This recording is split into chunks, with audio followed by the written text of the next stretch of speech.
Nance once again bails out North Carolina with a ridiculous basket in the final 30 seconds of regulation that helps propel Carolina to victory.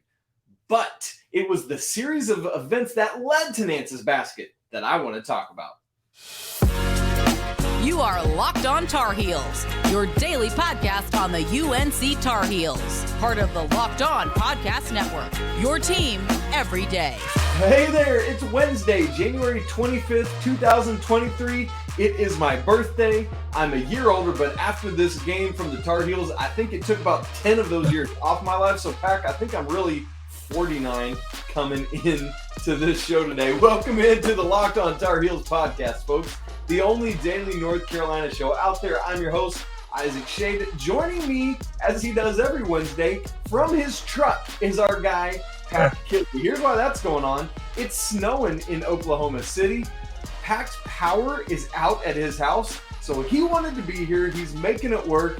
Give all the accolades to your guy, Pack, for his persistence. And Pack, we're so glad that you're still able to be here. Today's episode is brought to you by our brand new sports betting sponsor, FanDuel, this official sports book of the Locked On Network. Make every moment more. Visit FanDuel.com/LockedOn today to get started. I want to remind you that coming up on Friday's show, we are having a mailbag episode since there's no game this weekend. So get those questions in. Already got a bunch, but we can definitely take some more. Coming up on today's show, we are unpacking this game over Syracuse, the victory for Carolina, 72-68. I just told Pack my heart has still not slowed down, but man, sometimes those are the fun games, especially on the road. We will have our Four Corners recap, our Shady stat of the game, our Kilby stat of the game, our odds and ends, but we got to start with Pete Nance. This is why you bring Pete Nance to North Carolina, for this type of game. This was his time to shine, Pat Kilby, and shine he did as Carolina wins 72-68, picking up their second true road win of the season, and they do so over a team that they were tied with in the ACC standings, meaning that Carolina it's moving day, they're moving up. So, Pat Kilby, why was this Pete Nance's time to shine? Well, for one, we've struggled on the road. And part of the reason I was so excited we brought him in was because he was going to bring some of that senior veteran leadership. And really, honestly, that's exactly what he did tonight. Well, he was just solid, he was more than solid. He was really good. His passing, for one, set the tone for how we handled their zone. And then, he went and dropped a 20-piece with it. So he played really well. He was poised. He hit big shot after big shot, seemed to score in the moments when we needed him to, altered a lot of shots around the rim. And so, he felt like he was a little bit of everywhere tonight, which is exactly what we need him to do consistently. Yes, and he was aggressive while doing it. Like, he was hunting his shot. He was being quick and decisive. And for those of you who were dialed into yesterday's show to Tuesday's show, you heard me talk about one of the things you're always looking at when you go play the Syracuse 2-3 zone is who's going to be the guy to get into the middle and be that facilitator. And we've discussed how Pete Nance, I believed, was the guy that had that requisite skill set. He's got the height. He's got the vision. He's got the skill and ability to make those passes and the ability to knock down a shot from the free throw line there, as you talked about. And so props to Coach Davis, right? Like, sometimes it's not a no-brainer that that's what you do, but that's what Coach Davis decided. It was clear, like, we are riding with Pete Nance in the middle of this thing, and you saw it. Only one player in this game played the full 40 minutes. Who was it? Pete Nance, right? And so it's like, that is the guy we're riding with. I was a little confused. First possession of the game, who flashed to the high post? Armando Bacot. And I was like, oh, well, this isn't what I thought we would do, because it makes sense for Mondo to be behind the zone on the back end, working the baseline with Nance hitting him or others in the corners. But after that, it was Pete Nance living there with he and Bacot kind of switching out. One of the interesting things to me about it was that I thought Leaky would get some more run in that middle, because you're looking for him, for that person to be able to facilitate out or knock down that mid-range. And I thought because Pete is, career long a better shooter than Leaky, I thought it would make more sense at times for Leaky to get in there and be that facilitator, but we didn't really see that. And let me just give the numbers. You talked about everything that Pete Nance did. Here's his stat line. 21 points on 6 of 17 shooting, 1 of 2 from 3. He did get out to the three-point line a little bit. He wasn't inside that lane all the time. 8 of 10 from the free throw line. One of those misses was crucial. We'll get to that in a second. 4 rebounds, 3 assists, 2 turnovers, 4 steals. Pack. The man had 4 steals and a block. So, as predicted, great work with his facilitating, whether it was through pass or shot or fake, which also helps move the zone. Pete Nance was doing it in there. Now, I mentioned that free throw. Let's get to this moment because this is something you and I talked about right in the aftermath of the game that we thought was really important. Carolina had been able to foul out Jesse Edwards on the play where Pete Nance steps to the free throw line. There's about 20 seconds left. Carolina's down to 68-66. Jesse Edwards is gone, and so Carolina's not going to have to contend with him in the free throw lane. I mean, you're hoping Nance knocks down both of them, but now we're glad he didn't. Pack hits the first one, and then here comes the second shot, and this is what I want to get to that I alluded to off the top. He misses the shot, but because it's not Jesse Edwards in there, the second leading rebounder in the ACC, who clearly, in my estimation, would have gotten this rebound, at that point, that means Carolina's down 1 with 20 seconds left, and you got to foul at that point. Instead, because it's not Edwards, Armando is able to shove Edwards back up into the lane a little bit under the basket. That clears out space for Leaky Black to get in the lane, get his hands on the rebound. He can't corral it, but it kind of goes off of Baycott, goes off of Syracuse's Joe Girard, who makes the cardinal sin of saving the basketball under his own basket, straight to Pete Nance, who fortuitously is just right there for the easy lay-in over the rim. Now, Pat Kilby, you're a coach who watches these things intently, diagnoses them. What are the things you saw? Like, am I diagnosing this accurately and properly as I look at all these things that led up to Pete Nance's essentially game-winning bucket there?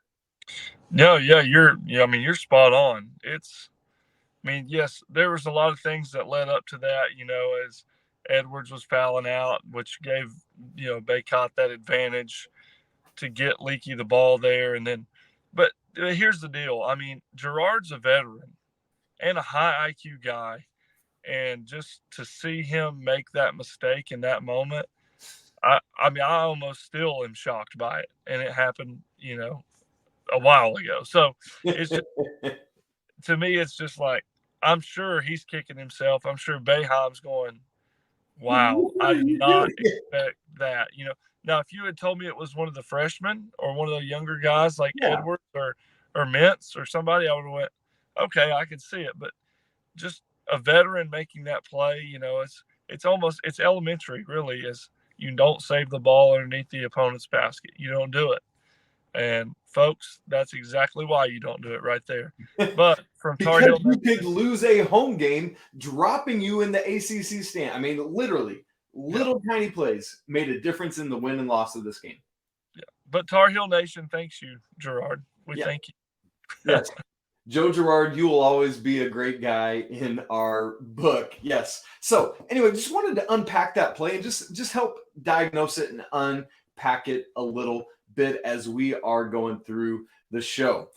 Well, we need to next, Pat Kilby, go to our Four Corners recap. We're going to have our Kilby stat of the game, our Shady stat of the game, all of that coming up. But first, I need to tell you that today's episode is brought to you by FanDuel. The NFL playoffs are here. We're really excited at Locked On about our new sports betting partner for Locked On because they are the #1 sports book in America, and that's FanDuel. If you're new to FanDuel, even better. They have so many great features that make betting on sports fun and easy. New customers, join today to get started with $150 in free bets. Guaranteed when you place your first $5 bet. $5 bet, you get $150. That seems like a no-brainer. Just sign up at FanDuel.com/locked on.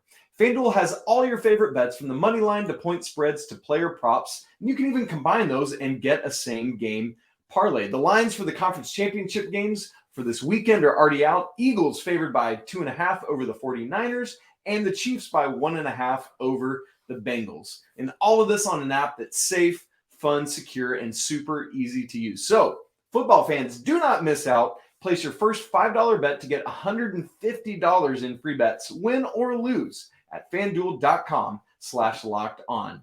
Make every moment more with FanDuel, the official sportsbook partner of the NFL. Pack, who you going for in the NFL Conference Championship games? I'm rooting for the 49ers. Yep. I like Brock Purdy. Yeah, what a story. And the Chiefs or the Bengals? Oh, Joe Shiesty all day long, Bengals all day. That's who I want to win it all. But I do like 49ers. Okay, there we go. So Pack's looking for a Bengals 49ers Super Bowl. We'll see what happens there. Okay, Pat Kilby, the Four Corners recap. Here we go. Number one, right out of the gate.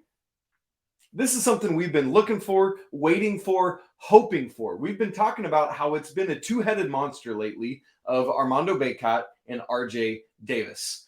Boy, that first half, man, things got going for Caleb Love. Is he potentially breaking out? He was 3 for 3 in the first half, all from 3, before he got into some foul trouble, 2 offensive fouls, and then that kind of took him out of his rhythm, and he didn't really ever find it back in the second half. That happens to players quite a bit, but finishes 4 of 7 from the field, 3 of 5 from 3, so he didn't make any more threes, 4 of 6 from the free throw line, but had, importantly, 5 assists, Pack, and 2 turnovers in the game.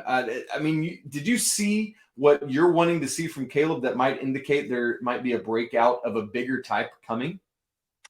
Yeah, I think tonight was definitely a confidence boost. One of the things I noticed about Caleb tonight was he seemed intent on attacking.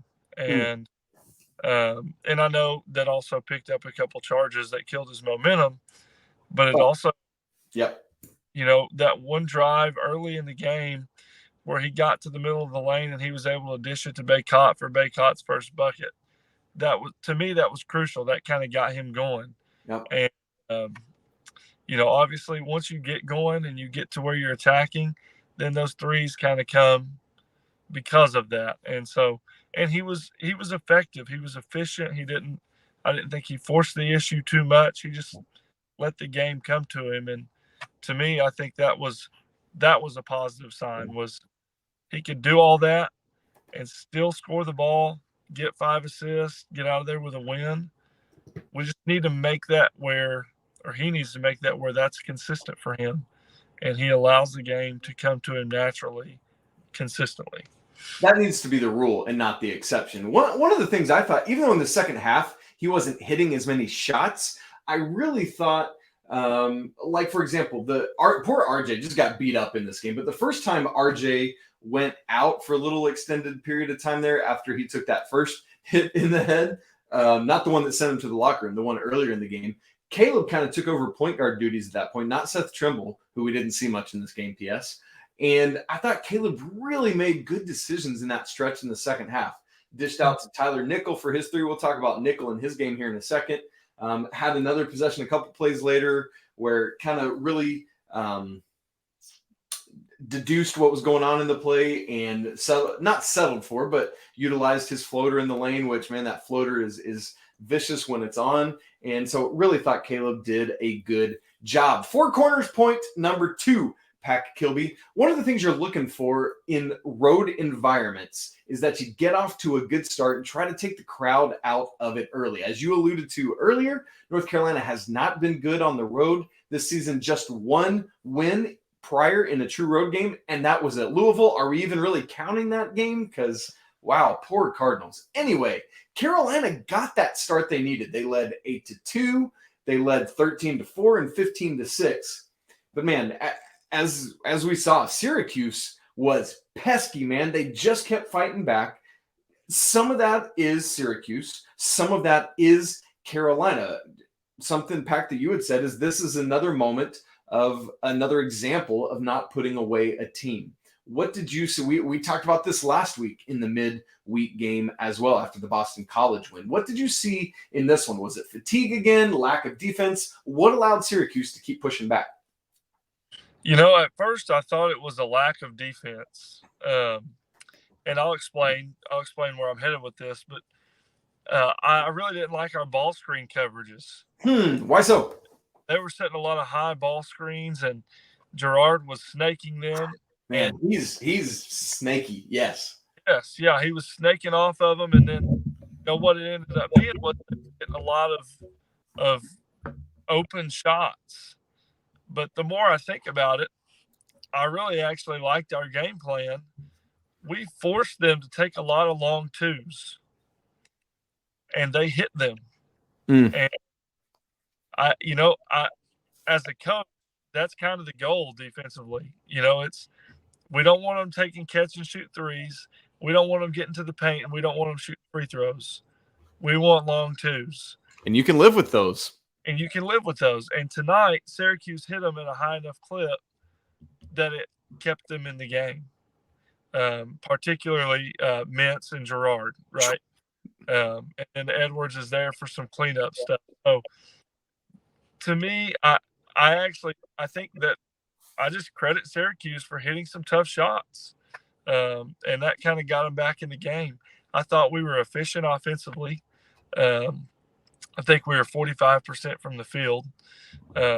So we were efficient offensively. Right. Yep. And, maybe we lost the rebounding battle, I think, by 5. So that's correct. 35-30. But overall, I think Syracuse just hit some tough shots, and we got to give credit where credit's due. Okay. Number 3 in our Four Corners recap. We mentioned Tyler Nichols' name a second ago. I just thought he had a really nice game, made several maybe seemingly small contributions, but he just did a little bit of this, a little bit of that, a little bit of just bringing some of the things you need. He played 12 minutes. That was the most minutes off the bench. The only bench player who scored, the only bench player who played double-digit minutes. Only got 5 points off the bench in this one, but these 3 and then Jalen Washington had a bucket as well. But some of the things that stuck out to me from Tyler Nickel, and then Pack, I want to hear your thoughts on it. He had that big chase down block in the first half, and that thing was loud, man. That corner 3 in the second half that we just talked about, where Caleb kicked out to him, he had this really, really nice almost assist to Armando Bacot. Bacot just couldn't finish at the rim. Coach Davis trusted him to come back in at the second half. Like when RJ's coming out, it's like Tyler's the guy coming in, not DeMarco, not Trimble at that moment. It's Tyler Nichols, the one he called upon. And that was interesting to me. But I thought one of the other things he did well is that he didn't just hunt 3-point shots, which you are often tempted to do against a zone. I thought Tyler showed some of that maturation process that's going on right now for him, as at times he got the ball in a position where I've seen him pull the trigger on it earlier this season where he didn't. Now, if I'm nitpicking, there was one moment he had an open 3 in the corner, and here comes Jesse Edwards rushing out at him. I want to see a pump fake there. Maybe step in if you got to get to the rim, since the rim protector's flying out of the picture. But outside of that, I thought he just did a lot of good things. What did you see in Tyler Nichols' game, Pack? Yeah, I think you nailed it. I totally agree. He didn't force the issue for the most part. He hit the 3 on the kick out. I think he provides a really good presence, and as far as rebounding goes too. There were a couple times, I don't know what he finished with on rebounds. I'll look while you're talking. And it wasn't always, and that's not where I'm going with it, but it wasn't always that he got the rebound. He just did a really nice job of blocking his man out, like just fundamental blockouts. Yep. I noticed. Yeah, he only had one himself, but he's clearing the way for other people to get there. Yeah, absolutely. Yeah, he may not get it, but his man's not going to get it. So he does a really good job with that. And I said this about Trimble. I say this about Nickel. I think he can really help us. I just hope we get to a point where he has a consistent and clear-cut role for our team. And right now, I don't know if that's the case. because of the way Coach Davis has done his sub patterns. Another confusing game of substitution patterns where Jalen Washington is the first one in off the bench.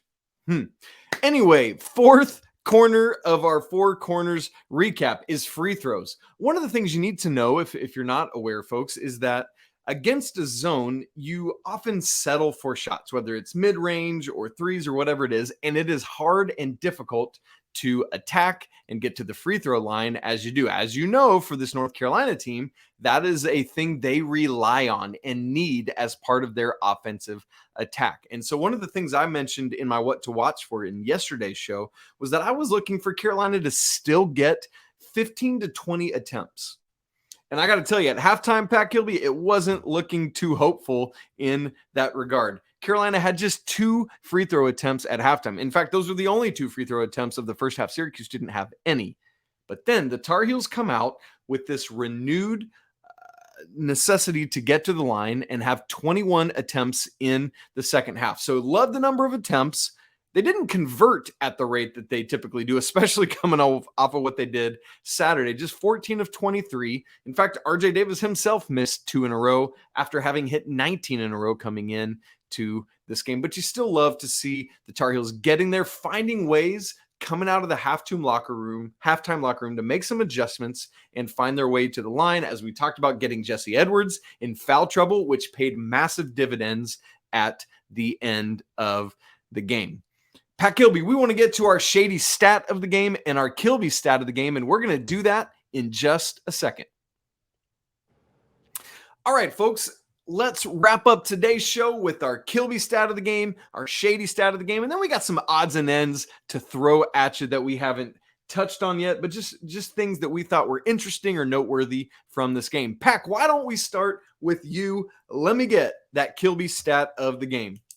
The Kilby stat of the game is that the Tar Heels converted 17 Syracuse turnovers into 21 points off of turnover. And, just kind of like you mentioned in the previous segment, getting to the free throw line is a big deal against the zone. Well, a lot of times, playing against the zone can really slow the pace down. And, sometimes it is difficult to score because you see it a whole lot. Yeah. So converting turnovers into points is a huge deal. And I think those 21 were really big for us tonight. Great. As I talked about, on the recap from the NC State show, it's funny. You usually hear me banter a lot about I want to see a high assist percentage because that to me is a sign of Carolina playing Carolina basketball. That was not the goal or design against NC State. The goal and design was to attack, get to the rim, and draw fouls, which they did at a very high rate. But against this 2-3 zone, you got to see a team sharing the ball well for them to be successful. I want to see guys moving the zone both through the pass. I want to see them moving the zone through pump fakes and look-offs. We had several, there was I forget when it was. Leaky had a great look-off tonight that moved the defense. It's like a quarterback moving the secondary with his eyes. Leaky looked off a defender just enough to be able to slide the ball into Mondo, at the mid-post, and I believe Carolina scored off of that one. Those kind of things. Well, Carolina finishes the first half. They had, I've lost it, 14 assists on 16 made baskets in the first half, finished the game with 20 assists on 26 made baskets for the game. A season high assist rate, Pat Kilby, of 76.9%. That is the shady stat of this game because that is what Carolina does against Syracuse. I always feel confident coming into a Syracuse game because I know the Tar Heel coaching staff knows how to set up a great attack against the 2-3 zone, and that was proven once again on Tuesday night in the no longer called the Carrier Dome. So let's look at some other odds and ends, some that we take away from this game. One of the first things I want to look at is we talked about RJ Davis getting beat up. Well, right after the Pete Nance play, where we get that bucket to go back up 69-68, RJ Davis, man, takes some more punishment from Judah Mintz, who, by the way, is a fantastic freshman. He, to me, might be top 2 freshman in the conference right behind Kyle Filipowski. I like him that much right now. But RJ, who, let's be honest, Pack, I thought didn't do a great job all game long staying in front of Mintz when tasked with it. But on this play, he was right there with him between basket and ball and bore the brunt of the elbow sweep through. And what we're waiting to hear right now is how RJ is doing. Thankfully, Carolina has over a week off before they play again, so plenty of time to hopefully rest and recuperate. But what did you see from RJ's defense on that play in particular that allowed him to be in position better than he had in other possessions during this game? Yeah, I don't know if it was the moment or what, but he seemed like he was a little bit more locked in and engaged. But yeah, he kept his body in front, which when someone's attacking downhill that quickly, somebody being in front of you it's a huge hurdle. Makes it a lot tougher to finish. It's already, it's tough enough to get when you're going downhill that fast with a basketball, it's tough enough, but then you got another guy in front of you, makes it tougher. And then he just stood in there and took that wide elbow, on the sweep through. And as Roy Williams would say, he's a tough little nut. I thought the exact thing in that moment. By the way, I just happened to pull up Twitter to see. We're recording this before we've listened to Coach's post-game press conference. We're just trying to get it out and recorded for you. And what popped up is Adrian Atkinson, who does a great job charting Carolina games, getting stats out, deep cut stuff at Freeport Kid on Twitter. Give him a follow. Says RJ Davis is the first Carolina player to draw 3 offensive fouls in a game since a 2021 game at NC State. Pack, any guesses who that player was? 2021? Yeah. God, I don't know who that would be. Let's say Brady. He is still playing college basketball right now, but is like a super duper senior and is playing at a different school. Kerwin Walton? No sir. Older than that. Andrew Playtech? Yes, Andrew Playtech, who is now at Siena. That is a great stat there from Adrian Atkinson. Love to see that. But yeah, great job by RJ. We will wait to see. Hopefully he's fine and we'll be ready to go for Pittsburgh next Wednesday. Pack, here's another one for me. Syracuse led this game for 1 minute and 40 seconds. And I just got that feeling in the pit of my stomach where I was like, this is going to be one of those games where this team is going to lead for under 2 minutes of this game and going to stink and win it. And I hate it when that happens. But thankfully, it did not come to fruition, And so I was thankful for that. Another thing I want to get your thoughts on, particularly with your coaching hat on, is it felt to me like there were a lot of times when a foul could have been called that Armando Bacot drew, not against Armando Bacot, but like he drew the foul where it went uncalled, unwhistled. And it reminded me a lot of how Tyler Hansborough was often officiated in the post, where just because it just didn't stop him, he just kept going, that a lot of times he didn't receive the benefit of a lot of whistles that I thought he could have gotten. Did you feel like that was the case tonight against Mondo? Man, I'll be honest with you. I feel like it's that way almost every night. Specifically with Mondo? Yeah, and especially I've noticed it more this season than maybe ever before. And I think, man, here's what I think it is, and it doesn't make it right. I think that the officials go, well, we can't call it all. We can't call it all the time, or we'll constantly be blowing our whistle. So we let a lot of it go. It's like the way the Seahawks play defense in football. Right. We're going to have defensive pass interference on every play, and they can't always whistle it. Yeah. Yeah, and I could be wrong. That's just what it feels like. And, yeah, it's highly frustrating and annoying. And I hope that the closer we get to postseason play, it gets corrected because, I mean, that type of stuff is the difference in winning and losing a basketball game. And so, the way they officiate him it's very frustrating. I know from Armando it is. You can see his body language. It's like, Absolutely. What else do I have to do to get a foul call, So. And he's pretty good. Something I want to give Mondo credit for is he's really good about getting up and walking away. Like there was a potential scuffle at one point in this game, and he just walked back to the Carolina bench. And that's what you got to do. You cannot rise to those occasions. Great stuff there. Well, folks, deep breath. Carolina wins this game, gets their second road victory, gets a week off to rest and recuperate. Poor RJ Davis. This man needs 83 ice packs on his body after this one. That's it for today's episode of Locked on Tar Heels. Coming up tomorrow, we got some college basketball recruiting stuff. We're talking about Jarin Stevenson. That should be a lot of fun. Please don't forget our mailbag episode on Friday. You can follow the show on Twitter at Locked On Heels. You can follow our guy Pack at Coach_K23. Give the man a follow. He's coming to you tonight from his truck, for crying out loud. You love it. You can follow me on Twitter as well at Isaac Shade. You can email the show lockedontarheels@gmail.com. Love to hear from you. Love to hear your questions and interactions. It's so fun. I love that side of what we do.